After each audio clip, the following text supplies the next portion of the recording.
Today is Wednesday, April 7th. What to know about the latest COVID-19 hotspots in the U.S., how almost all American adults will be eligible for a vaccine this month, and why the idea of vaccine passports has now become a hot-button issue. Plus, the new city hosting the MLB's All-Star Game, a growing number of billionaires getting even richer, and the industry that has almost too many job openings that hiring can't keep up. Welcome to The Newsworthy. All the day's news in around 10 minutes. Fast, fair, fun, and on the go. I'm Erica Mandy. Thanks so much for being here. You ready? Let's do this. At this stage in the coronavirus pandemic, it looks like progress depends on where in the U.S. you live. Over the last week, nearly half of the new COVID-19 cases came from just 5 states: New York, Michigan, Florida, Pennsylvania, and New Jersey. The spike has been especially bad in Michigan. The 7-day average of daily cases is now more than double what it was 2 weeks ago, and hospitalizations are 3 times higher than they were a month ago. Meanwhile, states like California and Texas that have much larger populations are now reporting fewer than half the number of new cases each day compared to Michigan. And that's even though a higher percentage of Michigan's population has been fully vaccinated. So what's going on here? Well, data from the lab testing company Helix shows cases are going up in places where newer strains of COVID-19 are becoming dominant. In Michigan, about 70% of all new cases are the strain of COVID-19 that was first found in the UK and is considered more contagious. Even though vaccines are supposed to work against that strain as well, some public health experts say at least 70% of the population will need to get their shots to really control the spread. And speaking of vaccines, remember how President Biden was asking states to make all adults eligible for vaccines by May 1st? Well, now the supplies are coming in even faster than expected. So the Biden administration moved up that date by almost 2 weeks. It's now Monday, April 19th. Of course, that doesn't mean everyone will be able to actually get their shots on that day, but it does mean more people should be able to start booking their appointments or at least be eligible to check for availability. That's already the case in most states right now. Hawaii and Oregon are the only states that are not already planning to open up eligibility to all adults by that April 19th deadline. For now, they've scheduled for May 1st. To check the eligibility where you live, we posted a link in today's episode notes. The idea of so-called vaccine passports has sparked a new debate in the U.S. Texas became the second state after Florida to ban any government policies that would force people to prove they've been vaccinated. And governors of other states like Mississippi and Nebraska have said they don't like that idea either. Remember, the term vaccine passports is being used to refer to digital or paper documents that show people have received their COVID-19 shots. And sometimes they can give vaccinated people special privileges. For example, there's the new Excelsior Pass in New York. Nothing there is required by the government, but the state is allowing certain sports and entertainment venues to use the digital system if they want to only allow vaccinated people inside. And a lot of other businesses are on board with this. They think customers might feel safer coming back and spending their money if they know everyone else there has been vaccinated too. But the governors of Florida and Texas say people should not feel forced to get a vaccine or to show anyone their private health information. For now, at least, legal experts tell the New York Times there's nothing illegal about vaccine passports, at least not on a federal level. So in other words, there will still be places like private businesses who choose to turn people away if they're not vaccinated. In fact, universities like Rutgers, Brown, and Cornell have said all students will have to prove they've been vaccinated to attend in-person college this fall. And this week in Florida, the Miami Heat became the first team in the NBA to open special vaccinated-only fan sections. They'll just be relying on the CDC vaccination cards to see proof. A quick update for you. It's now official. Arkansas is the first state to ban gender transition treatment for minors. Even though the state's governor vetoed the bill, lawmakers there were able to outvote him, so it became law anyway.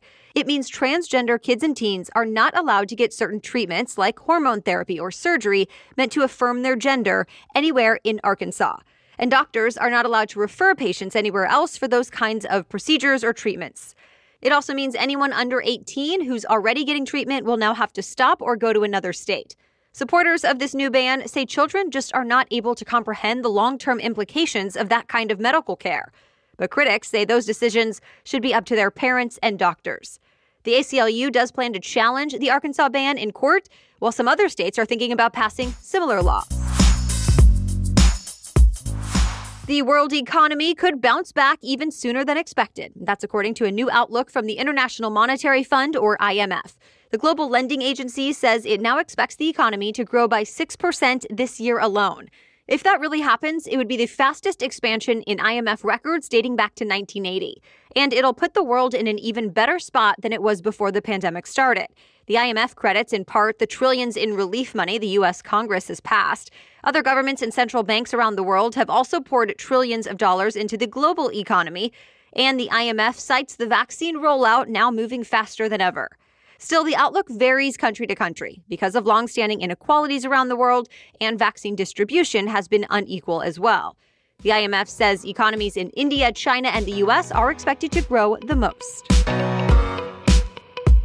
All right, we have more news still ahead, but first, this episode is brought to you by Native. Self-care is a two-way street. There's you and there's the products you use. And that's why you deserve a brand that puts the same care into their products that you put into yourself, like Native. I love that Native deodorant's ingredients list is simple and you can pronounce everything on it. Plus, they have options. Native has a line of sensitive deodorants for people with baking soda sensitivities. They have plastic-free deodorants if you're trying to cut down on your plastic consumption. And there's even an unscented option if you're all about your natural scent. I personally love a bunch of their scents, including some of my go-tos, coconut and vanilla, and lavender and rose. But there's always something new to try with rotating seasonal scents. Plus, Native is risk-free to try. Every product comes with free shipping within the U.S., plus free 30-day returns and exchanges. So make the switch to Native today by going to nativedeo.com/newsworthy or using the promo code newsworthy at checkout. And you can get 20% off your first order. That's nativedeo.com/newsworthy or use the promo code newsworthy at checkout for 20% off your first order. Okay, now back to the news. There's another vaccine showing promising early results right now. And no, this one is not for COVID-19. It's for HIV, which of course can lead to AIDS, which is still a leading cause of death worldwide, especially in lower-income countries. Scientists have been trying to develop an HIV vaccine for more than 30 years now with no luck. But things could be changing. This new potential vaccine works by creating antibodies that could boost a person's immune system against many kinds of HIV strains and mutations. And early data from a recent clinical trial shows this vaccine seems to be doing just that in 97% of people who got it. Still, it does need to be tested in larger studies. And by the way, researchers are also talking about using the same technology used to make the Moderna and Pfizer COVID-19 vaccines to make another possible HIV vaccine. But they haven't gotten started on that one just yet. Stay tuned. Major League Baseball now says the All-Star Game in July is moving to Denver. Colorado officials say the event is expected to bring in as much as $100 million in revenue for Denver and its surrounding areas as fans gather for the big game. Denver had put in a bid to host a future All-Star Game, so city officials already had plans in place for how to handle the logistics. Remember, the MLB had originally planned to hold this year's game in Atlanta, but the league decided to move it out of Georgia to protest the state's new voting regulations. While some other companies and Democrats have showed their support for the move, saying Georgia's new law makes it harder for people to vote and have their voices heard, critics include prominent Republicans like Senate Minority Leader Mitch McConnell. He slammed the MLB's decision.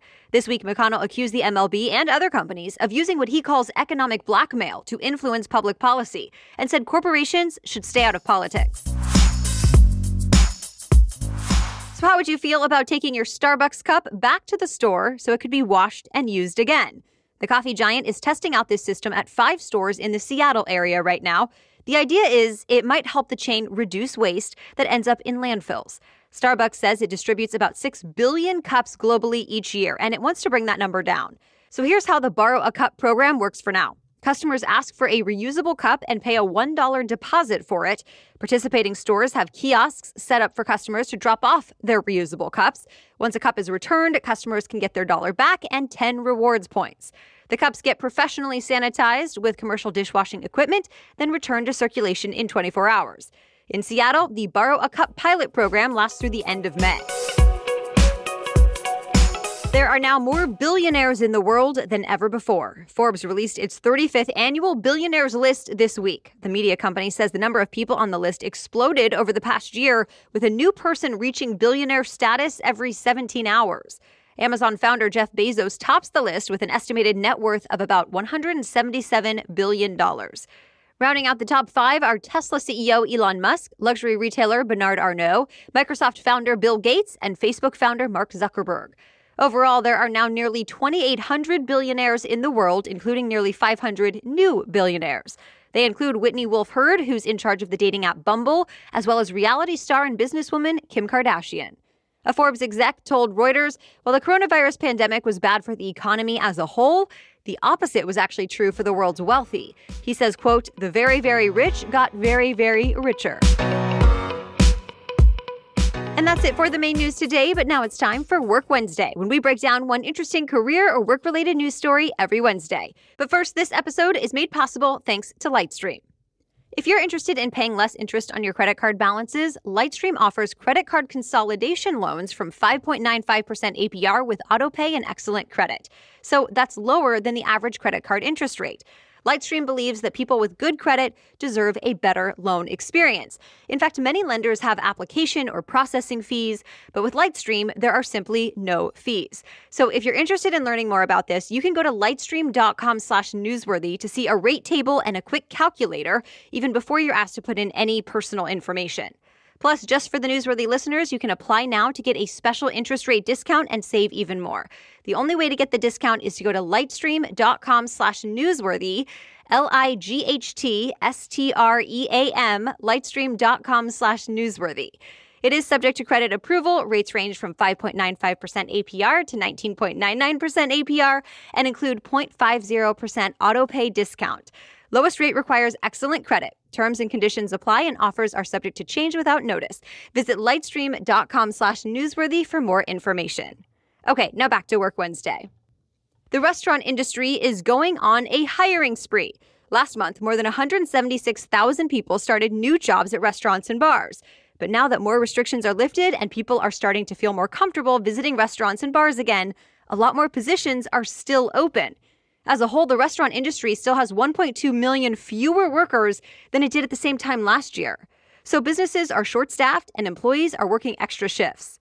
The CEO of the company that owns chains like Johnny Rockets and Fatburger explained the problem to Reuters. He said many workers who were let go at the peak of the pandemic ended up finding jobs in different industries and aren't coming back to restaurant work. And fast food chains are especially feeling the crunch. McDonald's and Taco Bell are getting creative as they look for thousands more workers, like holding drive-through hiring events. In fact, Taco Bell is planning to hire as many as 5,000 workers in one day, 2 weeks from today, with parking lot interviews at nearly 2,000 stores around the country. All right, thank you so much for listening today and sharing the show with your friends and family. And a special thanks to those who leave 5-star reviews in their podcast app. We always appreciate that and love reading why you love to listen. We'll catch you up on more news to know tomorrow. Until then, have a great day.